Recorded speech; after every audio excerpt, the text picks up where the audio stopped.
Alors, bonjour les amis. Aujourd'hui, je vous raconte la belle histoire de Monsieur Peureux. Alors, voilà Monsieur Peureux.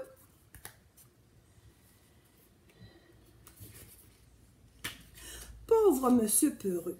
Il avait peur de tout, absolument tout. Au moindre bruit, il sursautait, s'affolait, tremblait et grelottait de peur. Monsieur Peureux avait peur des gens. Aussi vivait-il au fin fond des bois, très très loin des autres maisons. Alors on voit la petite maison de Monsieur Peureux, très loin dans la forêt. Ce matin-là, Monsieur Peureux dormait encore. Déjà, le soleil brillait et le vent d'automne soufflait doucement sur la forêt.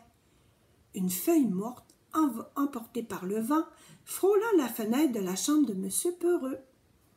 Ça a fait un petit bruit. Il se réveilla en sursaut. « Juste ciel !» s'écria-t-il. « Quel est ce bruit effrayant? » Alors on voit M. Peureux qui a peur. Juste à cause d'une petite feuille qui est arrivée dans sa fenêtre. « Mais c'est ma maison qui s'effondre! Non, c'est la terre qui tremble! Aïe, aïe, aïe, c'est la fin du monde! » Vert de peur, il se cacha sous ses couvertures. Il lui fallut au moins 1 heure pour comprendre que sa maison ne s'était pas effondrée, que la terre n'avait pas tremblé et que la fin du monde n'était pas pour tout de suite. Regardez M. Peureux en dessous de sa couverture dans son lit. Alors il se décida à sortir de sous sa couverture. « Ouf, dit-il, le danger est passé. » Il se leva et descendit dans la cuisine pour préparer son petit déjeuner. Monsieur Peureux mit ses Rice Krispies dans un bol, versa du lait par-dessus et ajouta le sucre. Et vous savez qu'est-ce que ça fait des Rice Krispies, hein? Avez-vous déjà écouté? Cric, crac, croc, on entend un petit bruit tout le temps. Alors Monsieur Peureux a entendu ce petit bruit-là. Là, il a eu peur. Il se réfugie sous la table de la cuisine. « Juste ciel !» hurla-t-il. « J'entends gronder le canon et fuser les bombes. Oh, pauvre de moi, c'est la guerre! » Extravagant un peu, hein? On le voit caché sous la table. Quelle imagination! Tout était bien calme dans la cuisine. Monsieur Peureux finit par sortir de sa cachette. Après son petit déjeuner, Monsieur Peureux alla se promener dans la forêt.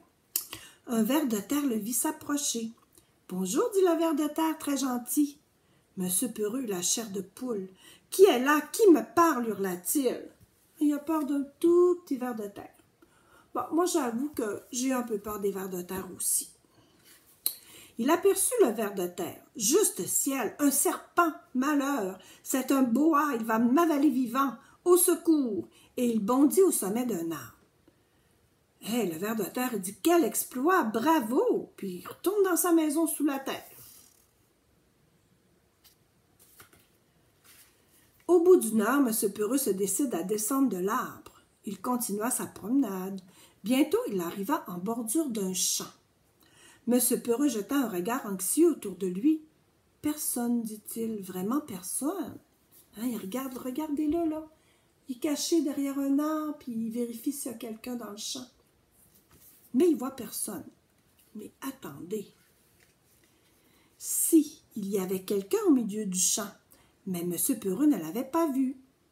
C'était un vagabond qui s'était endormi sous le soleil d'automne. À petits pas prudents, M. Peureux s'aventura dans le champ. Soudain, le vagabond se mit à ronfler très, très fort. On voit le vagabond qui est dans le champ puis qui ronfle très, très fort. « Qu'est-ce que c'est? » hurla M. Peureux. « Juste ciel, c'est un lion énorme qui rugit. Oh, pauvre de moi!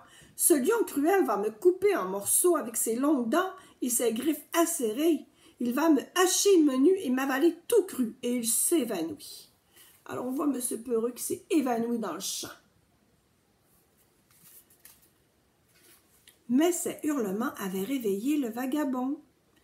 Le vagabond bâilla, s'étira, s'assit et découvrit M. Peureux étendu sans connaissance à ses pieds. « Pauvre petit, dit le vagabond qui était un gentil et brave homme. » Tout doucement, il prit M. Peureux dans sa main. M. Peureux revint à lui, se frotta les yeux et vit le vagabond. « Juste ciel, enfer et damnation, hurla-t-il, un géant, un ogre! Il ne va faire qu'une bouchée de moi. » Et là, il a peur, regardez. C'est vrai que le vagabond, il est très grand à côté de M. Peureux. Hein? J'avoue que c'est pas rassurant. « Voyons, du calme, mon petit, dit le brave homme, n'aie pas peur. Dites-moi plutôt votre nom. »« Monsieur Peureux, bégaya M. Peureux. « Figurez-vous que moi aussi, dans le temps, j'avais peur de tout, dit le vagabond. Mais j'ai changé. Voulez-vous connaître mon secret? » Hein, le vagabond, il va dire son secret à M. Peureux. M. Peureux frissonna. « Oui, je veux bien. »« Il suffit de compter jusqu'à 10, expliqua le vagabond.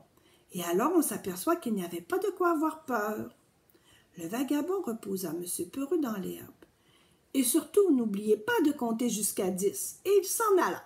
Hein, on voit monsieur Peureux et le vagabond qui s'en va. M. Peureux prit le chemin du retour. Il traversa le champ, il traversa la forêt.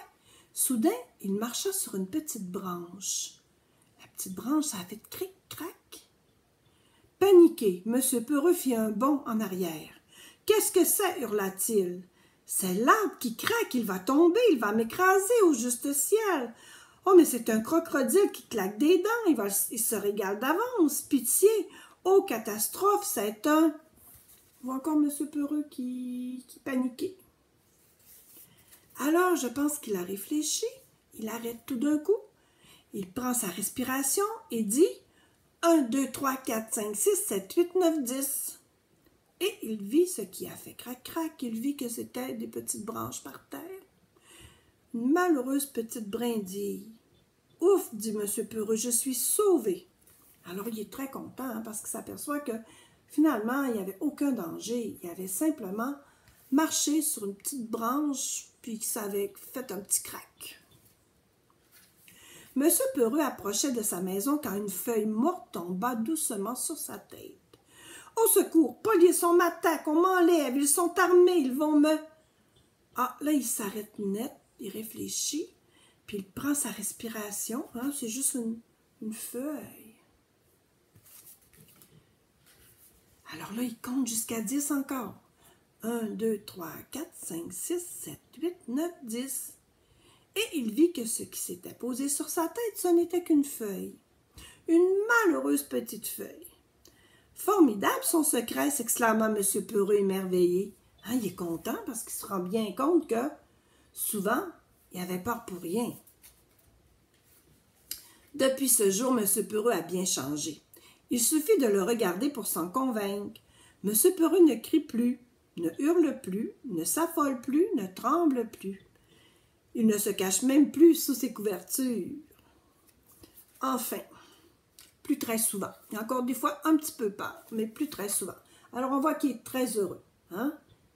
Alors, c'est la fin de notre belle histoire. M. Peureux, il a eu un beau truc. Peut-être que toi, quand tu as peur, tu pourrais faire ça aussi, hein? Compter jusqu'à 10, puis vérifier si vraiment c'est dangereux. Et puis, je te dirais que la prochaine fois que tu vas manger des Rice Krispies, là, puis que le lait va être dedans et le sucre, tu peux approcher ton oreille puis écouter le bruit. Ça va faire cric, crac, croc. Mais toi, tu n'auras pas peur parce que tu sais que c'est les céréales qui font ce petit bruit-là. Alors, je te dis bye-bye, bonne journée et bonne nuit. Bisous!